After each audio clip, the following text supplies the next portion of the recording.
Para comenzar con la unidad número 3, que trata sobre los compuestos orgánicos oxigenados, voy a comenzar a hablar o a explicar un cuadro de doble entrada en el que sintetizo el caso de 4 compuestos oxigenados, orgánicos oxigenados, que son los alcoholes, aldehídos, cetonas y ácidos carboxílicos.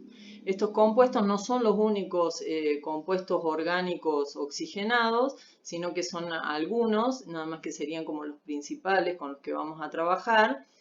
Y bueno, la característica fundamental de estas funciones orgánicas oxigenadas es que el átomo de carbono se haya unido a uno o dos átomos de oxígeno. Esa es la característica distintiva y hace que estos compuestos oxigenados tengan algunas semejanzas físicas y químicas. En el caso de los alcoholes, el carbono se haya unido con una ligadura simple a un átomo de carbono, en el caso de los aldehídos a una ligadura doble con el átomo de carbono, y en los ácidos carboxílicos el carbono tiene uniones dobles y simples con átomos de carbono. Cuando hablamos del grupo funcional, ese grupo de átomos que le da características a las sustancias orgánicas, vamos a decir que el grupo funcional de los alcoholes es el grupo oxidrilo unido a un carbono. En el caso de los aldehídos es el grupo carbonilo ubicado en un carbono primario y en el caso de la cetona es el grupo carbonilo, que es un carbono unido a un doble enlace con oxígeno, unido a un oxígeno con un doble enlace en un carbono secundario. En el caso de los ácidos carboxílicos, el grupo carboxilo, que está formado por un oxidrilo y un enlace doble con un oxígeno por parte de un mismo carbono, se encuentra ubicado en un carbono primario. Y esos son como el grupo funcional de cada uno de estos compuestos. Cuando hablamos de la estructura, en el caso de los alcoholes vamos a decir que podemos tener 3 casos. Un caso que se llama alcoholes primarios, en el que el grupo funcional oxidrilo se haya ubicado en un carbono primario. El alcohol secundario, en el que el oxidrilo se halla en un carbono secundario. Recuerdo brevemente que un carbono secundario es aquel que se haya unido a 2 radicales. Y un alcohol terciario, aquel en el que el grupo oxidrilo se haya ubicado o unido a un carbono terciario, que es el que se haya unido a 3 radicales. En el caso de los aldehídos, el grupo carbonilo se haya ubicado en un carbono primario y este grupo carbonilo se haya unido a un radical que puede ser aromático o alifático.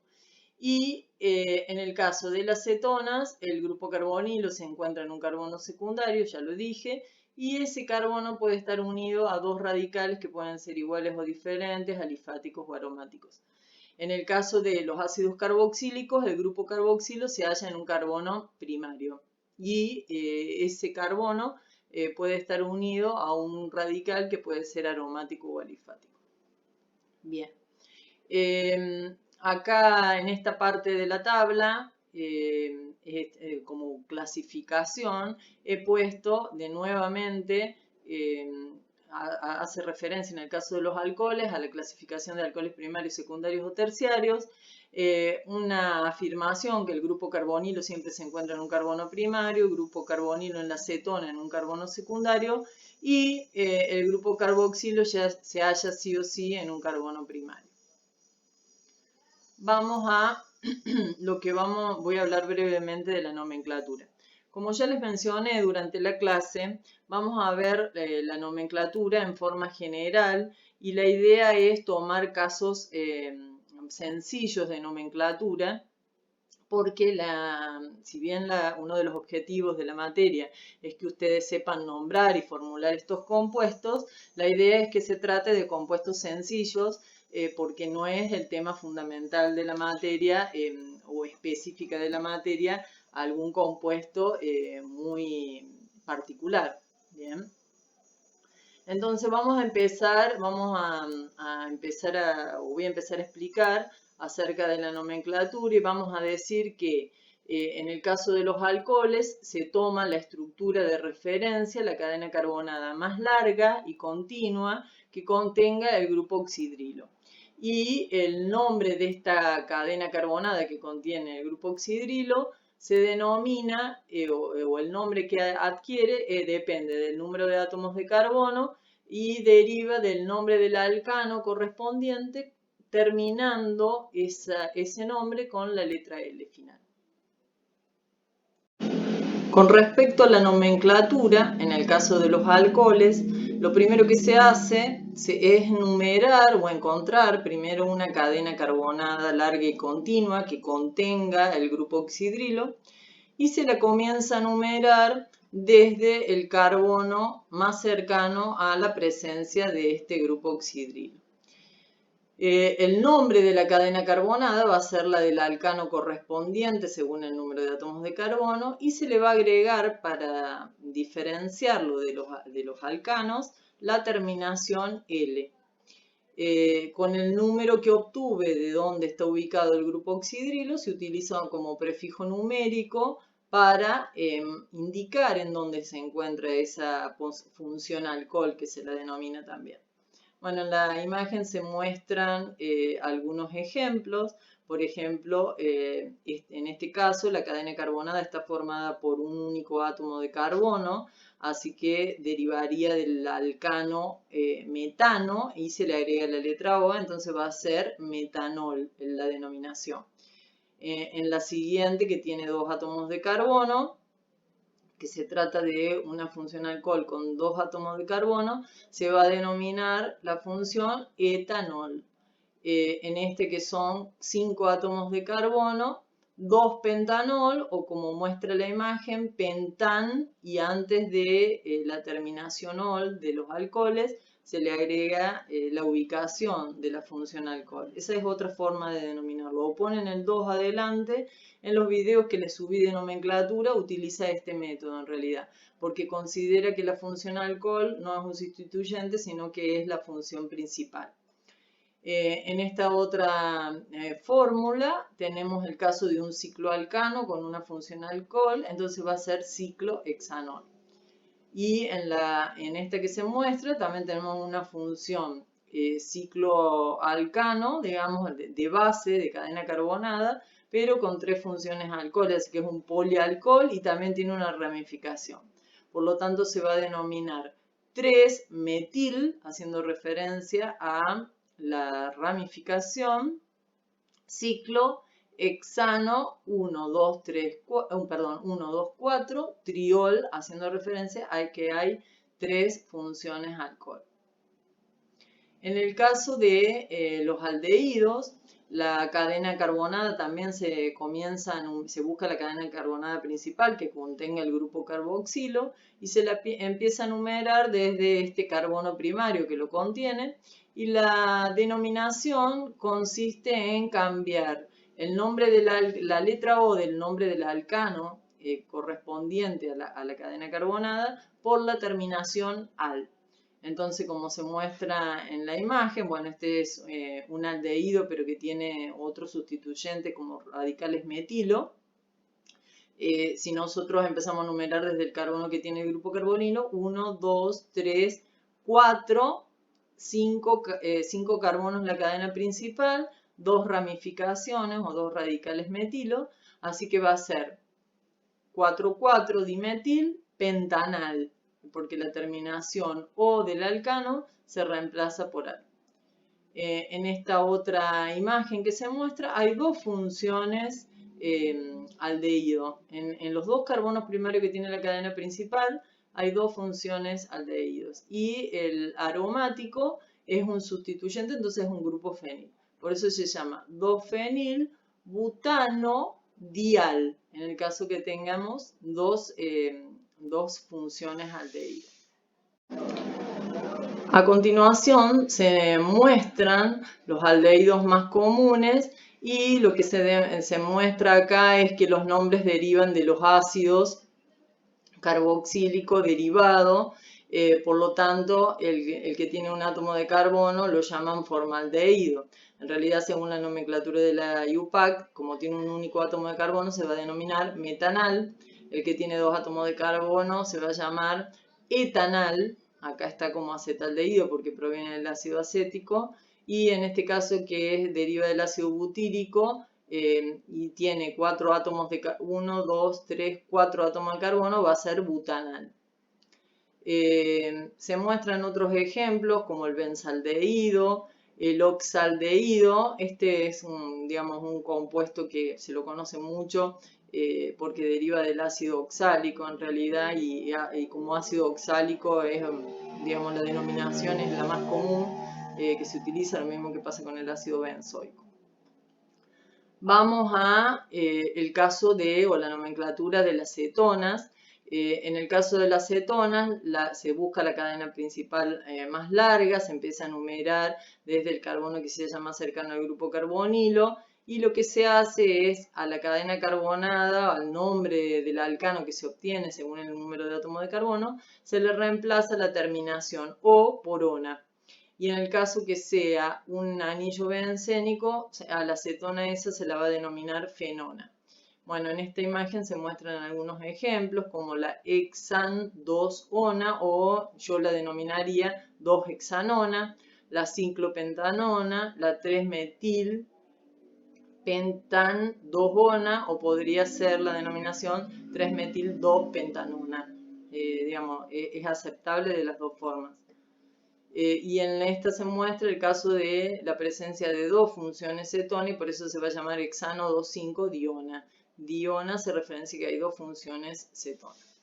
En el caso de los ácidos carboxílicos también se toma la cadena principal más larga que contenga al grupo carboxilo, se lo empieza a numerar desde el carbono que contiene esa función carboxílica y en este caso para denominarlo se utiliza primero la palabra ácido, luego según el número de átomos de carbono que tenga la cadena y la terminación del alcano correspondiente, la terminación O es cambiada por oico. Entonces, por ejemplo, en este caso que tenemos una cadena carbonada de 5 átomos de carbono, se va a llamar ácido pentanoico. Acá se muestra un ejemplo de una cadena carbonada que tiene un radical, tiene una ramificación y que la numeración comienza desde la función carboxílica y a este ciclopentil se lo considera un sustituyente y por eso se va a llamar ácido 2-ciclopentil butanoico. Se muestran algunos ejemplos de ácidos carboxílicos, pero con los nombres comunes. Ácido fórmico, en realidad para nosotros, según la IUPAC, va a ser ácido metanoico. Este que se denomina ácido acético, en realidad nosotros lo vamos a denominar ácido etanoico, ácido propanoico, ácido butanoico. Bueno, este sí lo vamos a denominar ácido oxálico. Bueno, estos son casos particulares. Igual que estos que se muestran acá. Y el que sí deberían saber es el ácido benzoico. Bueno, acá hay otros ejemplos que ustedes pueden revisar en el apunte, porque yo esto se lo subí como un archivo de apunte para que puedan estudiar. Y vamos a ir a las propiedades físicas. Las propiedades físicas dependen mucho o están muy definidas a causa del oxígeno que presentan las moléculas de estas funciones orgánicas oxigenadas. En el caso del oxígeno, en el caso de los alcoholes, la presencia del grupo oxidrilo le va a permitir a la molécula orgánica establecer enlaces puente hidrógeno. Por eso se puede confirmar y mediante esta explicación de que la presencia del oxidrilo le permite establecer enlaces puente hidrógeno, se puede observar que los puntos de ebullición y los puntos de fusión de los alcoholes comparativamente con la de los alcanos con igual número de átomos de carbono, vamos a observar que en el caso de los alcoholes esos puntos de ebullición y de fusión son mucho más elevados. Con respecto a la solubilidad también pasa lo mismo, la presencia del oxidrilo le permite o le otorga a la molécula cierta solubilidad que va hasta un límite de 4 átomos de carbono, es decir, que por cada oxidrilo que tenemos en la molécula orgánica, eso va a permitir que 4 carbonos de esa molécula sean solubles. Las moléculas de los alcoholes nosotros podemos diferenciar dos partes, una parte hidrofílica, que va a ser la que corresponde al oxidrilo, y una parte lipofílica o apolar, que corresponde a la cadena carbonada. Si esa cadena carbonada es grande, la molécula en su conjunto va a tener propiedades lipofílicas principalmente, y ya no va a ser soluble, porque, repito, ese oxidrilo sí permite solubilizar hasta 4 o 5 átomos de carbono. De ahí en adelante ya empieza a bajar la solubilidad en agua, pero sí se vuelven solubles en solventes orgánicos. Esta propiedad de los alcoholes, y en el caso particular del alcohol etílico o etanol, que le llamamos y que es el que usamos en casa, le permite ser disolvente de grasas, le permite esta estructura molecular ser un desengrasante, En el caso de los aldehídos y cetonas, en su conjunto, los puntos de fusión y ebullición son superiores a los de los alcanos de igual cadena carbonada, de igual número de átomos de carbono en su cadena carbonada, pero es inferior a si los comparamos con los alcoholes de igual número de átomos de carbono. Y en el caso de los ácidos carboxílicos, la explicación sería que debido a que pueden formar un doble enlace puente hidrógeno entre moléculas, intermolecular, eso hace que los puntos de ebullición sean mucho más altos que si los comparamos con los de los alcoholes de igual peso molecular o de semejante cadena carbonada. Con respecto a la solubilidad, vuelve a pasar algo parecido a lo que pasa con los alcoholes, y es que los oxidrilos le dan cierta solubilidad a la molécula, pero hasta un límite de aproximadamente 4 o 5 átomos de carbono. Con respecto a las propiedades químicas, si bien hay muchas reacciones químicas en las que pueden participar estos compuestos, nosotros solamente vamos a mencionar o estudiar algunas que son importantes porque están relacionadas con el medio ambiente. Entonces, en el caso de los alcoholes, vamos a decir que tiene una serie de reacciones químicas, pero voy a hacer hincapié en la reacción química en la que se pueden formar ésteres cuando reaccionan con ácidos orgánicos, y la formación de éteres cuando un alcohol reacciona con otro alcohol.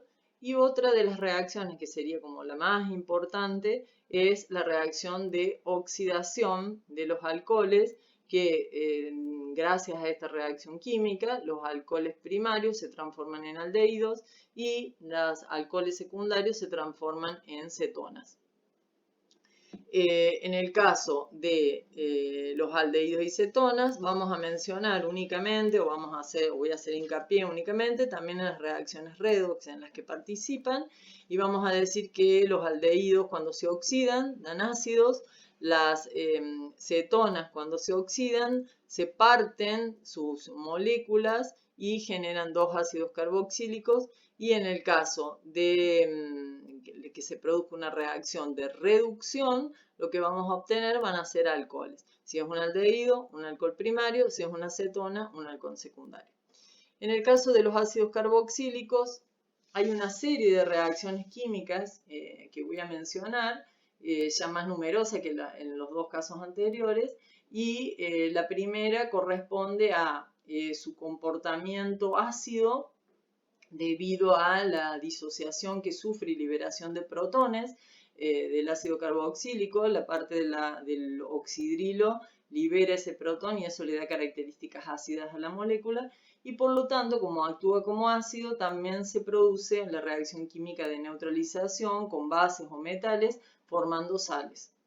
Otra reacción que vamos a ver es la esterificación, en la que un ácido carboxílico reacciona con un alcohol orgánico, y me da como producto de la reacción un éster más agua. En el caso de la formación de anhídridos, los ácidos reaccionan con otros ácidos para dar anhídridos más agua, y también participan en reacciones de reducción en las que se transforman en aldehídos o en alcoholes, y reacciones de oxidación en las que los ácidos carboxílicos ya se transforman en dióxido de carbono. Hago hincapié en las reacciones de óxido-reducción porque son las reacciones químicas que pasan o que ocurren en el ambiente cuando nosotros hablábamos de degradación de materia orgánica o de biodegradación a través de metabolismo aeróbico de parte de las bacterias, en el que nosotros partíamos a lo mejor de glucosa, digamos como una fórmula general, y obteníamos compuestos, digamos, después de la degradación total, inorgánicos como son el dióxido de carbono, pero antes de llegar a esta situación se pasa o se transitan estas etapas.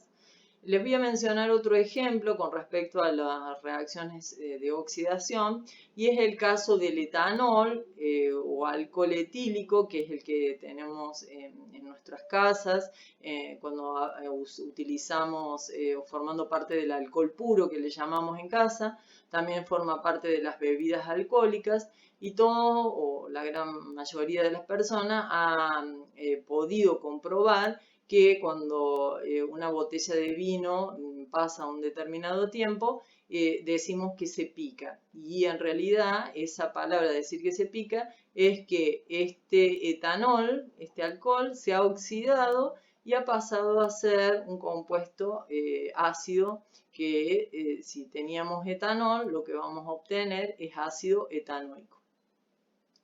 Otra cosa importante de este cuadro que los invito a estudiar es un poco la relación con el ambiente de estos compuestos.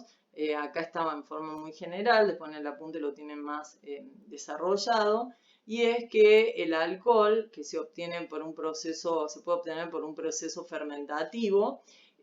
Los alcoholes pueden ser incorporados a las naftas para formar lo que se llama alconafta. Entonces utilizamos menos combustible fósil, o también lo puse en su relación con el ambiente para la fabricación de biodiesel.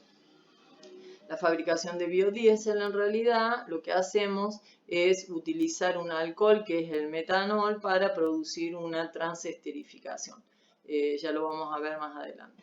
En el caso de los aldehídos y cetonas, las considero acá en su relación con el ambiente como compuestos orgánicos volátiles y contaminación atmosférica debido a la presencia de estas sustancias que son en general irritantes, algunas son tóxicas. Bueno, esos son aldehídos y cetonas. Y en el caso de los ácidos, la vinculación que hago con el ambiente es hablar de jabones, detergentes y biodiesel, en el que nosotros tenemos un éster que está formado, los ésteres, como lo mencioné antes, por alcoholes y, ácidos y alcoholes.